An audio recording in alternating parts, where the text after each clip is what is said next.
The scream tore across the harbor before anyone could make sense of it. Audra Bennett had gone under once already.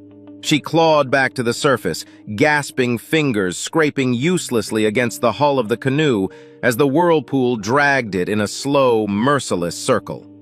The engine was dead. The current wasn't. Water poured over the side in cold, heavy sheets, and the shoreline 20 yards away might as well have been a mile. Dozens of people stood on the dock, watching, frozen. Then one man shoved through the crowd, hit the water without a word, and swam straight into the pool that every local knew never gave anything back. 2 minutes later, Damon Cross hauled her onto the sand. Her bag split open on impact.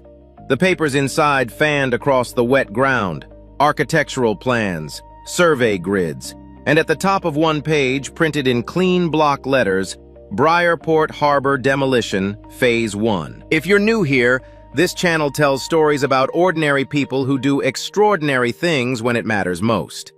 Hit subscribe and stay with me because this one is worth hearing all the way through. Briarport sat on the Carolina coast like something the rest of the country had quietly agreed to forget. The main road in was a 2-lane strip flanked by salt-bleached storefronts, a bait shop that hadn't changed its sign since 1987, and a diner where the coffee was bad and the portions were generous and nobody ever ate alone. The harbor itself was the town's spine. Everything grew out from it. Everything depended on it. Pull out the harbor, and Briarport wasn't a town anymore. It was just a collection of houses near water. Damon Cross had lived here his entire life. 38 years old, broad across the shoulders with hands that were never fully clean because engine grease had a way of settling into the creases and staying there. He'd been a Coast Guard rescue swimmer for 9 years, the kind of job that made your mother pray every morning and your kid ask too many questions. He left the service 4 years ago after a training accident that killed a man named Robert Finch, a man Damon had been responsible for, a man whose name he hadn't said out loud since the funeral. The official report called it an equipment failure. Damon had never fully accepted that explanation. Now he repaired boat engines, ran fishing charters on weekends, and lived in the same house his father had built on the north end of the harbor. His son Marcus was 9 years old, curious about everything and had his mother's eyes, which made it both easier and harder that she was gone. She hadn't died. She'd just decided that Briarport wasn't the life she wanted, and that Damon wasn't the man she wanted to want it with. She sent cards on Marcus's birthday. That was the arrangement. Damon raised Marcus the way his own father had raised him, with routine, with honesty, and with the understanding that the ocean wasn't a backdrop. It was a presence. It demanded respect. His father had not respected it enough on one particular night in October 1998, when a storm came in faster than predicted and James Cross didn't make it back to harbor. Damon was 15. He found out standing in the kitchen still in his school clothes when the harbor master knocked on their front door and took off his hat. He never forgot that knock. Audra Bennett had arrived in Briarport 3 days before she went into the water. She checked in under the name Blake, first initial married name she'd kept after a divorce she didn't discuss, and told the owner of the bed and breakfast she was a travel writer doing a piece on coastal communities. It wasn't entirely a lie. She was writing something, just not for a magazine. She was CEO of Bennett Coastal Group, a real estate development firm based in Charlotte with projects up and down the eastern seaboard. The firm had spent the better part of 18 months quietly acquiring parcels of land around Briarport Harbor, distressed properties, tax-delinquent lots, a few private sales that went through without much noise. The plan was straightforward. Demolish the working harbor infrastructure, relocate the fishing operations to a smaller secondary dock 3 miles south, and build a private marina resort with high-end residential units and a members-only waterfront club. On paper, it was a sound investment. The land was undervalued. The community lacked the tax base to maintain its own infrastructure. The resort would bring revenue, jobs, and development to a region that had been economically stagnant for over a decade.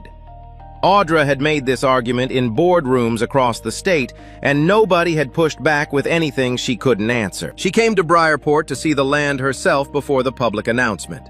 Standard practice, she liked to stand in a place before she changed it. What she had not expected was that standing in it would feel like anything in particular. On her second morning, she drove the perimeter of the harbor alone before sunrise, when the fishing boats were going out. She watched the men loading gear in the dark, moving with a practiced economy that spoke of years and muscle memory. She watched a boy, couldn't have been more than 12, hand a thermos up to a man on deck who touched the kid's head briefly before turning back to the lines. She sat in her rental car and took notes. Coordinates, infrastructure conditions, access points. She did not write down what the boy's face looked like when the boat moved away from the dock. On her third day, she decided to survey the water around the north end of the harbor by canoe, the approach she needed to assess for the demolition's coastal impact report. She rented the canoe from a sun-warped rack behind the bait shop, accepted the laminated safety card without reading it, and paddled out. The old man sitting on the dock said something to her as she pushed off. She heard the words but didn't stop paddling. Later, she would understand he had said, "Don't go past the red buoy, miss. Current gets nasty out there." The water was calm for the first 10 minutes. Then the canoe began to drift sideways despite her paddling, as if the water beneath her had developed an opinion. She corrected once, corrected again, and then the pull became something she couldn't correct. The canoe swung parallel to the current, and the current stopped being subtle. She had time to think very clearly, with the particular clarity that arrives only when survival becomes the only item on the agenda, that she had made a very stupid mistake. The water came over the side, cold, heavier than she expected. The canoe tilted and she went in, and the cold hit her like a physical blow, something solid pressing against her chest, squeezing the air out. She came up, grabbed the canoe, lost her grip. The current was doing something she had no word for, not pushing exactly, but rotating, drawing her in a circle that had a center she did not want to find. She screamed. Damon heard it from 30 yards away. He was under the hull of a 22-foot Grady White checking a cracked transom when the sound crossed the water and landed in the part of his brain that 9 years of rescue work had rewired for exactly this. He was up and moving before he'd consciously decided to move. He saw where she was. He saw what she was in. He registered in the fast, involuntary way that the body catalogs danger that this was the same water that had taken his father. He went in anyway. The whirlpool wasn't large, but it was strong enough to disorient, and the woman was already exhausted and half-panicked by the time he reached her. He came up behind her, got his arm across her chest, told her once clearly not to fight him. She fought him anyway. He held on. He swam them both out of the pull at an angle diagonal, not straight back the way you break free from a rip current, and the water released them like it had simply lost interest. When he got her to the sand, she coughed up water and dragged air in, and her hands were shaking.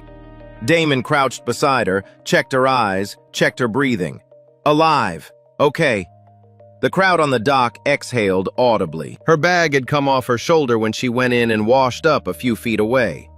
The clasp had given, and the contents had spread across the wet sand, wallet phone in a waterproof case, a folded paper map, and a document folder that had opened on impact, pages fanning out in the sun. Damon wasn't trying to read them, but he was right there, and they were right there. Briarport Harbor Demolition Phase 1. He looked at the papers. Then he looked at her, still catching her breath, still shaking, still not quite back from whatever had just happened to her. He picked the papers up carefully, tucked them back into the folder, and set it next to her without a word. She took it from him without meeting his eyes. He didn't ask. Not yet. She recovered fast. That was the first thing Damon noticed. Not the shaking, which had already stopped, but the speed at which she pulled herself back together. By the time the small crowd that had gathered began to drift away, she was upright, hair pushed back from her face, thanking him in a voice that was calm and deliberate, and revealed absolutely nothing. "I appreciate what you did," she said. "Seriously." "You should listen when people tell you to stay back from that area," Damon said. "I'll remember that." She picked up her bag. She walked back toward the parking area, and Damon watched her go with the particular feeling of a man who knows something is wrong but can't yet name what it is. He named it that evening. He was at the harbor master's office dropping off some paperwork when he saw the same document folder sitting on the counter she'd left it when she stopped in to report the canoe damage. He wasn't snooping. The folder was open. The top sheet was face up. He read enough. He stood there for a long time after looking out the window at the harbor. The sun was going down, throwing orange across the water. A few boats were still tied at the dock. Old Mr. Henley was coiling rope on the deck of his trawler the same way he'd been coiling rope on that same dock for 40 years. Damon went home, got Marcus settled with dinner, and then made 2 calls. By 9 o'clock, the town already knew. By 8 the next morning, 30 people had gathered outside the Pelican Inn where Audra was staying. No picket signs, no chanting, just people standing in a cluster on the sidewalk with the contained, compressed energy of individuals who have just learned something that changes things. Damon arrived before she came out. He positioned himself at the front of the group facing them rather than the door. "We're not doing anything stupid," he said, and the authority in his voice was quiet enough that it didn't need to be loud. "We hear what she has to say." Audra came out at 8:15. She didn't look surprised. She looked prepared, which was a different thing. She stood on the front step, hands at her sides, and she didn't apologize for who she was or what she'd come to do. "I understand you've seen the plans," she said. "Then you know what we're proposing." "We know what you're taking," someone in the crowd said. "My company has legally acquired 63% of the parcels required for this project," Audra said. "The remaining acquisitions can happen cooperatively with fair compensation, or they can happen through existing legal mechanisms. I'm not here to threaten you. I'm here to tell you that the project is moving forward either way, and the only question is how." The crowd tightened. Someone near the back started talking loudly. 3 people stepped forward. Damon turned to face the crowd again. "Give her room," he said. A man named Gary Tillman, who ran the fuel dock and whose grandfather had built it, looked at Damon with something close to betrayal. "You're defending her." "I'm not defending anything," Damon said. "I'm telling you that whatever we do here, we do it standing up." He looked back at Audra. His voice was level. "You've seen our harbor on a map. You've seen the parcel numbers. You haven't seen what you're actually talking about taking." He paused. "Come with me." Audra looked at him for a moment. Then she nodded. They started at the boatyard. It was a low, wide building at the south end of the harbor, open on 3 sides, smelling of sawdust and salt, and the particular chemical sharpness of marine epoxy. Earl Henley, 72 years old, a man built like someone had stacked decades on top of each other and called it a person, was crouched beside the hull of a small skiff, showing his grandson how to fare a patch of damaged fiberglass. The boy was focused in the way children are when they're learning something they understand matters. Damon didn't announce anything. He just walked Audra in and let her look. Earl glanced up, registered the woman beside Damon, and went back to what he was doing. "Sand with the grain," he told the boy. "You go against it, you'll make it worse." Audra watched them for a moment. "How long have you been running this place?" she asked Earl. The old man didn't look up. "Didn't run it at first, swept it. My daddy owned it, his daddy built it." He paused to examine the patch. "I figure my grandson here is going to inherit a mess of debt and a building that needs a new roof, but he'll also know how to fix a hull, which is more than most people know how to do." He looked at Audra, then direct and unhurried. "You need something fixed?" "No," she said. "Then you're just looking." "Yes." Earl nodded slowly as if that were an acceptable answer and went back to the hull. Outside, walking the dock, Audra said nothing for a while. Damon didn't push. He understood that silence after observation wasn't indifference, it was processing, and there was a difference between the two. "The building does need a new roof," she said finally. "It does," Damon agreed. "That's not a metaphor I'm making, it's a structural liability." "I know what you mean." "And if the roof fails in winter, Earl will fix it," Damon said. "Same way his father fixed the wall that rotted out in 1989. Same way his grandfather fixed the foundation after the hurricane in 1954. He stopped walking and turned to face her. "These people don't wait for someone to come fix things for them. They fix it themselves. That's not poverty, that's competence." Audra said nothing. She was looking at the water. They walked the length of the harbor. Damon stopped at the fuel dock where Gary Tillman's teenage daughter was keeping the log in the same ledger system her great-grandfather had started. He stopped at the ice house where 3 women were sorting the morning catch by size and species with a speed that looked casual and was anything but. One of them, a woman named Carla, whose husband had been fishing the same route for 22 years, looked up at Audra with flat, clear eyes. "You're the one from the development company," Carla said. It wasn't a question. Audra didn't pretend it was. "Yes," Carla set down the fish she was holding, dried her hands on her apron. "My husband and I talked last night about your offer." She kept her voice even. "The number sounds like a lot if you've never had to start over, but we're 51 years old, and this is the only work we know, and the dock you're moving us to doesn't have the infrastructure to support what we do here." She paused. "Your money runs out. Then what?" Audra opened her mouth. Carla shook her head slightly. "I'm not asking you to answer. I'm just making sure you heard the question." She picked the fish back up and kept working. The conversation was over. Damon took Audra to the harbor chapel last. It was a small white building at the water's edge, non-denominational, the kind of place that existed not because the town was particularly religious, but because fishermen are people who spend a great deal of time confronting their own smallness against something very large, and they need somewhere to put that. The door was unlocked. It was always unlocked. Inside, one wall was covered floor to ceiling with a hand-carved wooden board. Hundreds of names, each one routed by hand into the wood, each one marking someone from Briarport who had died at sea. The oldest names at the top were worn smooth with age. The newer ones still had sharp edges. Damon stopped in front of one of them. He didn't touch it. He didn't say anything. Audra read it. James Cross, October 14th, 1998. She stood there and read it a second time because reading it once hadn't been enough to absorb it. She thought about the Whirlpool. She thought about the pull of it, the way it had felt patient, almost deliberate, like something that had made this exact decision many times before. She thought about a 15-year-old boy standing in a kitchen in his school clothes while a man in a uniform took his hat off at the door. She did not say she was sorry. She understood that saying it would be inadequate and that Damon wasn't asking for it. She just stood there with him in the quiet of that room until he was ready to leave. Outside, walking back toward the harbor road, she said, "I'm not going to pretend what you showed me today changes the financial reality of this project." "I know," Damon said. "The infrastructure here is aging. Half the properties along the harbor are delinquent on taxes. The fishing industry has been contracting on this coastline for 15 years.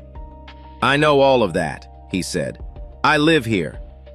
"Then why?" "Because knowing something is struggling doesn't mean you get to decide it's finished." He stopped and looked at her directly. "Briarport is struggling. It's not dead.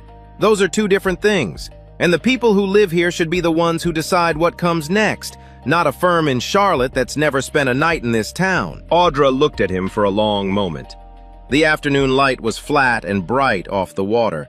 Somewhere out in the harbor, a gull was arguing with another gull over something. She walked back to the inn alone. Damon watched her go. He told himself it had landed. He wasn't sure he believed it. The town hall meeting was held 3 days later in the gymnasium of the elementary school, which was the only space in Briarport large enough to hold everyone who wanted to come. Every seat was filled. People stood along the walls.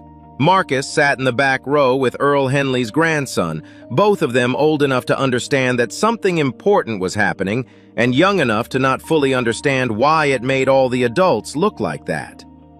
Audra stood at the front of the room with a projector screen behind her. Damon sat in the third row. He had not told people how to feel about what they were going to hear. He had told them to come and listen, which was different. Audra presented the plan clearly. No softening, no spin. Demolition of the existing harbor structure within 30 days of the approved permit. Relocation assistance for fishing operations. A fair market buyout for landholders. The resort would bring an estimated 200 permanent jobs and a 40% increase in county tax revenue within 5 years. The room started talking before she finished. Damon let it go for 90 seconds. Then he stood up, and without raising his voice, the room quieted. "Let her finish," he said. She finished. Then she opened the floor. Gary Tillman stood up first. "Fair market for what? Land that your company has been buying up for 18 months and driving the price down on. You set the conditions, and now you're offering to pay us by those same conditions. The appraisals are independent." "Your independence," Gary said. Other voices joined. The room got loud again. Damon was watching Audra's face. She was holding steady, but he could see the exact moment she decided the room was unwinnable, and the exact moment she reached for the thing she'd been holding back. She raised her hand, and the room didn't quiet, so she raised her voice. "Before this goes further," she said clearly, "there's something you should know." She clicked to a new slide on the projector. 41 of the 68 properties in the Harbor District are currently delinquent on property taxes. 11 of those properties are more than 3 years behind. She let that sit. Under state law, properties 3 or more years delinquent are eligible for municipal seizure. That process doesn't require my company, and it doesn't require your consent. It requires only that the county follows existing statute. The room went quiet. Not the quiet of people who have nothing to say. The quiet of people who have just had the floor taken out from under them. Damon looked around the room at Carla, who had put her hands in her lap, at Earl, who had gone very still, at Gary Tillman, who was staring at the floor. He looked at Marcus in the back row, who was watching his father with a 9-year-old's particular alertness to danger. He stood up. "That's a real problem," he said, "and it deserves a real answer, not tonight, but soon, from people who know what they're doing. Tax attorneys, the county commissioners, everyone who should have been in this conversation a long time ago." He looked at Audra. "But it doesn't change what we said in this room. People have the right to determine what happens to the place they built." He paused. "You didn't come here to save us from our tax debt. Don't use it like a weapon." Audra met his eyes. He saw, just for a second, something shift in her face. Something that wasn't quite regret, but was the thing that sometimes comes before regret. Then it was gone, and she was professional again, and the meeting ended without resolution. That night, Audra sat on the dock alone. She didn't know why she'd come back down there after dinner. She told herself it was to think through the project timeline. She sat for 2 hours and didn't think about the timeline once. Earl Henley found her there at close to 10 o'clock, coming to check the lines on his boat the way he did every night. He sat down next to her without being invited. The old man had a quality of total ease in his own presence that Audra found unexpectedly comforting. "You know what happened to Damon's father?" he asked. "I saw the name in the chapel," she said. "Storm came in faster than forecast. James went out to help bring in a boat that was in trouble. Got caught in the same water that got you." Earl was quiet for a moment. Damon was 15. After James died, a lot of people expected Damon to leave. Go to college somewhere else, build a life somewhere else.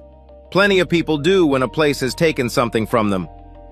"He stayed," Audra said. "He stayed.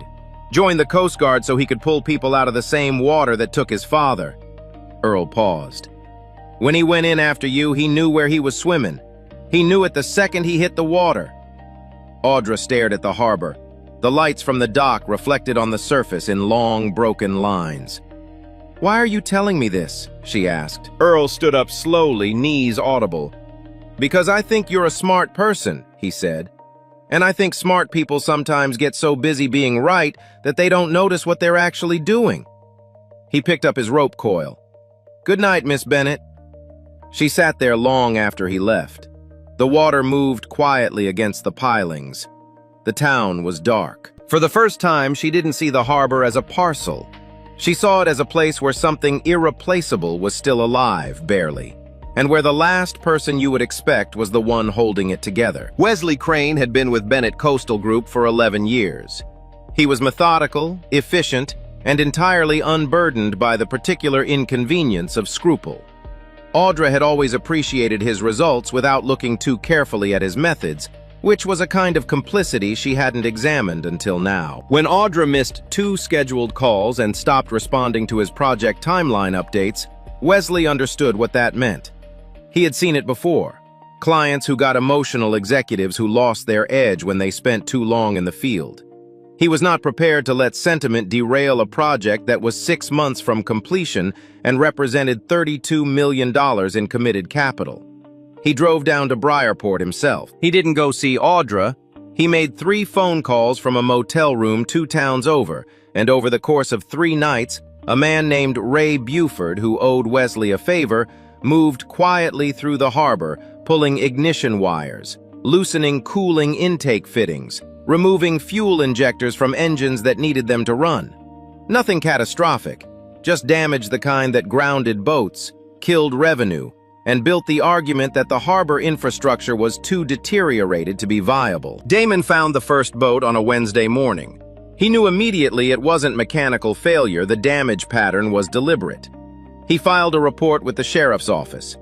Deputy Marta Ellison, who had grown up in Briarport and understood exactly what was at stake, took the report seriously. But there was no physical evidence tying it to anyone. Before she'd even finished writing the report, Wesley had already fed a different story to 2 members of the county planning board, that Damon Cross, who held informal lease arrangements with multiple harbor businesses, had financial incentives to delay the project, and had been known to take unilateral action to protect his interests at the harbor. It was a lie assembled from enough true pieces to be dangerous. Within 48 hours, the question running through town wasn't who sabotaged the boats, it was, why would Damon do this? People who'd known him for 30 years found themselves sitting across the question in silence, looking for an answer they didn't want to find, and not being able to definitively say it wasn't there. Gary Tillman stopped speaking to him. Carla's husband walked past him on the dock without making eye contact. Marcus asked his father at dinner why people were acting weird. Damon said people get scared, and sometimes scared people make bad decisions about who to blame. Marcus thought about this. "Are you scared?" he asked. Damon looked at his son. "Sometimes," he said, "but I know what I did and didn't do, and that matters more than what people think right now." Marcus nodded like this was acceptable information and went back to his food. Damon stared at his plate and wished he believed it as completely as he'd said it. A storm that hit Briarport on the last Thursday of July was not in any forecast. It built fast offshore, the kind of sudden coastal system that meteorologists apologize for afterward. By noon, there was a small craft advisory. By 2 o'clock, there were whitecaps visible from the harbor road. By 4 o'clock, the sky to the southeast had gone the particular yellow-green color that people who've lived near water their whole lives know to treat as an instruction. The problem was the boats. 11 fishing vessels needed to be moved to the secondary dock and secured before the storm arrived. 4 of them, the 4 with the most damage from the sabotage, couldn't run under their own power. Moving them required towing, which required time, which required a harbor that wasn't already being shut down. Because that morning, while everyone's attention had been on the approaching storm, Wesley Crane had filed an emergency injunction citing safety concerns and gotten a county order to seal the primary harbor access. 2 men from the county's code enforcement office had arrived at 11 a.m. with padlocks and paperwork, and by noon, the main dock gates were chained. The fishing boats were trapped inside. Audra found out at 2:15 when Wesley messaged her the update with a line at the bottom that said, "Permit advancement on track. Good outcome from today's action." She read the message standing in her room at the Pelican Inn with the sound of the wind starting outside, and the cold that moved through her had nothing to do with the weather. She went into the project files. She had shared access to everything, every document, every filing, every submitted report. She pulled up the environmental impact assessment that had been submitted to the county 6 weeks ago, the one that had been the basis for the accelerated demolition permit. It had been altered. She knew the original because she had read the original. She had read a draft that flagged 3 significant concerns about demolishing the harbor structure during storm season and had recommended waiting until spring. What was in the county file flagged nothing, recommended nothing, and was signed with her digital signature on a date she had not been at her desk. Wesley had forged the assessment. He had filed it under her authority, and he had done it, she understood now, because he knew her well enough to know she was wavering, and he had decided to take the decision out of her hands. She called him. He picked up on the second ring. "You need to pull the injunction," she said. "There are boats that can't move in that harbor, and there's a storm coming in 2 hours." "The injunction is legally sound," he said. "The code violation—" "Wesley," her voice was flat. "Pull it." A pause. "Audra, we're too far into this to—" "Pull it or I will. You don't have unilateral authority to overturn a county order, and if you try to publicly withdraw on this, the liability exposure for the company—" She hung up. She went back into the shared document system to pull the falsified assessment from the record. By the time the page reloaded, her access credentials had been revoked. Wesley had locked her out the moment she'd ended the call. She sat on the edge of the bed and looked at the wall. Outside, the wind was building. She could hear it in the gaps around the window frame, a low, continuous sound that was going to get worse. She had spent 3 years building this project. She had spent 3 days in this town. And somewhere in those 3 days, the math had changed, and she had not acted on it fast enough. And now there were boats that couldn't move, and a storm on the way, and a man she had wronged standing somewhere on a dock with his hands full of problems that were hers. She stood up. She put on her rain jacket. She went down to the harbor. When she got to the main gate, Damon was already there, bolt cutters in hand. The sheriff's deputy standing 3 feet away in an argument about jurisdiction. The chains came off before the argument resolved. Damon looked up and saw her. His expression didn't change. "I know about the falsified report," she said. "I'm going to fix it. But right now we need to move boats," he said and turned back to the dock. She followed him. The storm arrived the way bad things often do, faster than expected and worse than predicted. By 5 o'clock, the wind was sustained at 31 miles per hour, with gusts pushing 45. The harbor water had gone from chop to something angrier waves slapping hard against the pilings and sending spray over the dock in cold, periodic sheets. The sky was the color of a bruise, and the light had that compressed, unnatural quality that made everything look too sharp and slightly wrong. 7 boats were out of the harbor and secured at the secondary dock. 4 remained the damaged ones, and getting them out required towing lines, working cleats, and enough hands to manage both the boats and the lines simultaneously while the water tried to decide everything for them. Damon had 6 people. He needed 10. "I know the lines," Audra said. He looked at her. She was already wet rain jacket dark across the shoulders, hair plastered to the side of her face. She was not asking permission. She was stating a fact in the way people state facts when they've made a decision and don't plan to revisit it. "Port side cleat forward line," he said. "You hold tension until I tell you to release. You don't release until I say so, no matter what the boat does." "Understood." "You let go early, the stern swings, and we lose the whole thing. I heard you the first time." He held her gaze for 1 second.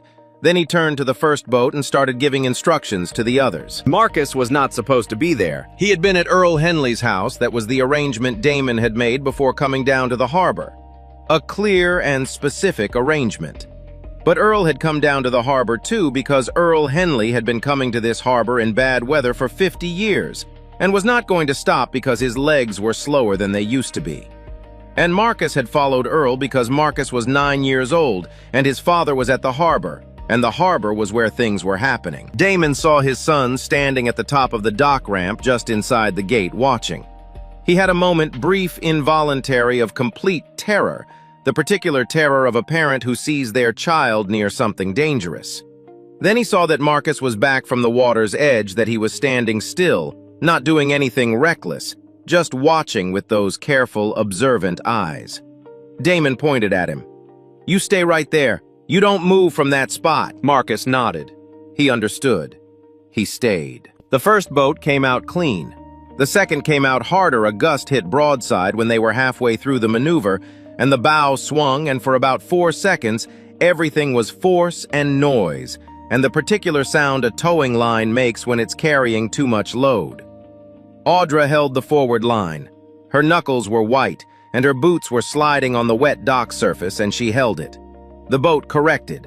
They moved it through. "Good," Damon said, moving past her to the next cleat. She didn't say anything. She followed him to the third boat. The third was the worst of the 4. The engine damage was most severe, which meant it had the least ability to help itself, which meant every correction had to come from the people on the lines. The water was worse by then, too. The storm fully arrived, wind in the mid-40s, visibility cut down to the end of the dock. Damon was operating by feel and experience, and the kind of spatial memory that only comes from doing the same thing in the same place for a very long time. He called out directions, and the people on the dock responded, and the boat moved through the water the way a boat has to be moved when it can't move itself, slowly, imperfectly, by collective effort. When it cleared the harbor entrance, something released in the group. Not celebration, nobody celebrated the weather was too serious and they were too tired, but a shift, a collective exhale, a momentary drop of the shoulders. One more. The fourth boat was Gary Tillman's. Gary was there on his own boat because of course he was. He hadn't spoken to Damon in 4 days. He stood on the deck of his vessel in the rain and he watched Damon and the group approach with the towing lines, and he didn't say anything for a long moment. Then he dropped a line over the side. Damon caught it. He looked up at Gary. Gary looked back. Neither of them said anything. They didn't need to. They moved the last boat out in 11 minutes. When it was through and secured, Gary climbed off the boat and stood on the dock and extended his hand to Damon. Damon shook it. There was no speech. There was no apology out loud. Some things get communicated at a frequency that doesn't require words, and this was one of them. Audra was standing 5 feet away. She had watched the whole thing. She stood very still, rain running down her face, and she had the expression of someone who is learning something important and knows they cannot rush the lesson. Earl Henley appeared from somewhere nobody was entirely sure where he'd been, but this was generally true of Earl, and handed her a dry towel that somehow existed despite the weather. She took it. She looked at him. "You came back," he said simply. "I came back," she said. The old man nodded. That was apparently enough for him. He walked off to check his own lines. At 7 o'clock that evening, with the storm still audible outside and the harbor secured, Audra sat in her rental car in the parking lot of the Pelican Inn and made the call she had been building toward for 3 days without knowing it. She called the chairman of the Bennett Coastal Group Board of Directors. His name was Philip Grant, and he picked up on the fourth ring, sounding irritated at the hour. She walked him through everything. The falsified environmental report, the forged signature, the emergency injunction filed without her authorization. She had screenshotted the document discrepancies before Wesley had locked her out of the system, and she had emailed those screenshots to her personal account, and she sent them to Philip while they were still on the phone. He was quiet for a long time after he looked at them. "If this is accurate," he said carefully, "Wesley acted outside his authority." "It's accurate," she said, "and it's not just an authorization problem. He filed a fraudulent document with a county agency. That's not an internal matter." Another silence. The project is what I'm calling about." She had thought about how to say the next part for the past 2 hours, and she had decided that the only way to say it was directly. The Briarport project needs to be restructured. Not canceled, restructured. I'm submitting a revised proposal before the demolition permit goes active, and I need you to authorize the financial reallocation tonight. Audra, the capital commitments are going to look a lot better in a restructured community development model than they're going to look in the middle of a fraud investigation and a coastal community that has every reason and every intention to fight this in court for the next 4 years. She paused. I've run the numbers on both scenarios. Do you want me to send them? He told her to send them. At 8:15, Philip called back. He had talked to 2 other board members. He told her she had authorization for the reallocation conditional on the revised proposal being submitted within 72 hours, and that the board would be addressing the matter of Wesley Crane separately and did not require her involvement in that process. She said she understood. She sat in the car for a little longer, looking at the rain on the windshield, listening to the storm. Then she got out and went back to work. The revised proposal took her until 2 in the morning. She had the bones of it already. She'd been thinking through the alternative structure in the back of her mind since the conversation with Carla at the ice house, constructing it the way you construct a backup plan you're not ready to acknowledge you might need. The harbor infrastructure would be restored rather than demolished. The residential resort concept would be reduced in scope and repositioned as a community access waterfront development. Fishing operations would remain at the primary harbor. A community investment trust, structured so that local residents held collective equity, would own the commercial portions of the development. Bennett Coastal Group would take a reduced margin and a longer timeline. It was not the project she had come to Briarport to build. It was a better one. She filed it at 2:07 a.m. and fell asleep at her desk. Deputy Marta Ellison arrested Wesley Crane at a motel in Brunswick County the following morning on charges related to the falsified environmental document. Ray Buford, the man Wesley had hired for the boat sabotage, was identified 3 days later through harbor security footage that nobody had thought to check because the cameras were old and their footage was grainy, and everyone had assumed they didn't work. They worked. The formal charges against Damon were dropped before they were ever formally filed. Marta Ellison made a point of telling him this in person, standing at his door, because she felt he deserved to hear it from someone directly, rather than through the general circulation of information that passed for news in a town this size. Damon thanked her and went back to work. The harbor reopened officially on a Tuesday in September, 6 weeks after the storm. It did not look the same. It looked better. New dock planking that didn't flex underfoot, repaired electrical systems, updated pump-out stations that had been required for years and never funded. The boatyard had a new roof. The ice house had new refrigeration units. The lighting along the dock walkway had been replaced with fixtures that actually worked. The sign above the harbor entrance was the original sign, the one that had been there since 1962. Somebody had taken it down, stripped the old paint, and refinished the wood, and the letters, Briarport Harbor, were sharp and clean and dark against the weathered oak. Damon had done it himself late on a Sunday evening, Marcus handing him tools and asking questions that Damon answered one at a time without rushing. The Community Investment Trust was incorporated in August. 31 Harbor District households held collective equity in the Briarport Waterfront Development Partnership. The development plan included a small boutique inn on the north end of the harbor, a working waterfront tourism program built around the fishing industry, and a charter operation that was already booking out 3 months in advance. The fishing boats still went out every morning. That had not changed. That was the point. Audra stayed. She had not planned to. She had planned to submit the revised proposal, see the structural agreements signed, hand the implementation over to a project manager, and return to Charlotte. That had been the plan as of the morning she filed the restructuring documents. By the afternoon, she had an informal consulting arrangement with the Community Trust. By the following week, she had signed a 6-month lease on a small house on Marsh Street, 2 blocks from the water, with a kitchen that faced east and got the morning light. She was not forgiven. She understood that. Trust was not a door you walked back through, it was a thing you rebuilt slowly with consistent material, and the people of Briarport were under no obligation to rush the process for her convenience. Some of them were warmer toward her. Some of them were still cold. Most of them were somewhere in the middle, watchful, willing to update their assessment if the evidence supported it. She thought that was fair. She thought it was more than she had earned. Carla from the ice house had started saying hello to her in the morning when they crossed paths at the coffee window of the diner. That was new as of 3 weeks ago. Audra treated it with the seriousness it deserved. On a Saturday morning in late October, Damon knocked on her door at 5:45. She opened it in a rain jacket she'd already put on because Earl Henley's grandson had mentioned the charter the afternoon before, and she had correctly guessed this was the invitation. Damon looked at the jacket. He looked at her face.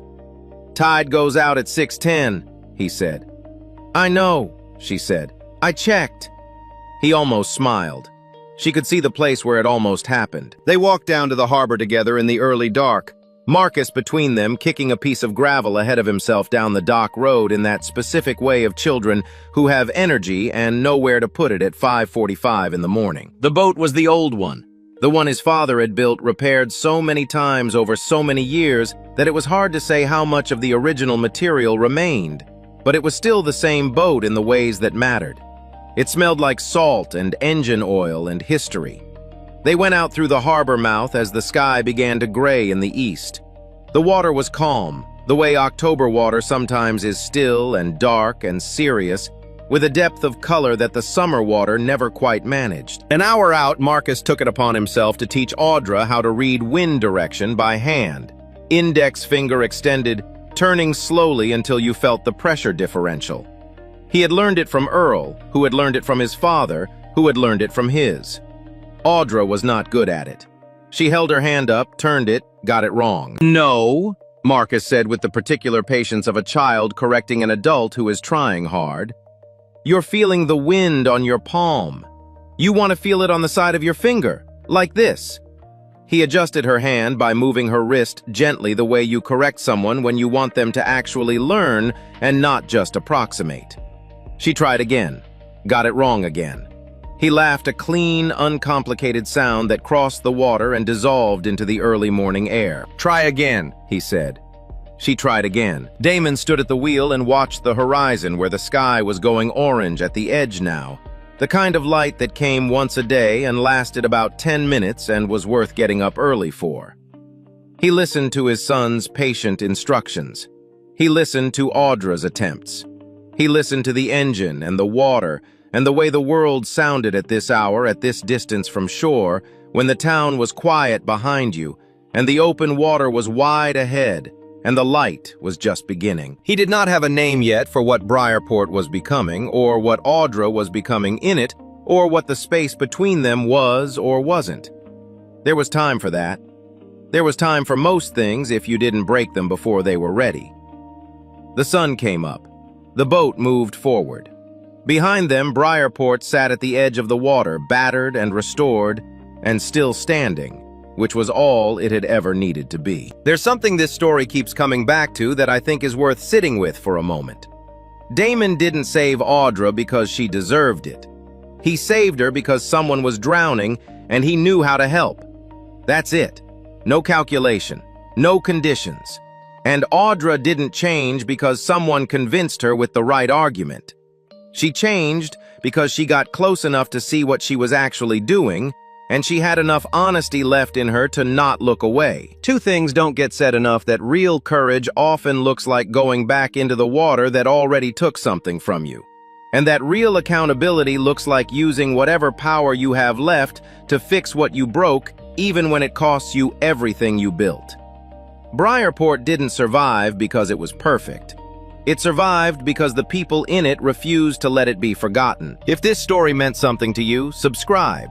There are more stories like this one about people who hold things together quietly, who show up when it's hard, who don't make the news but probably should.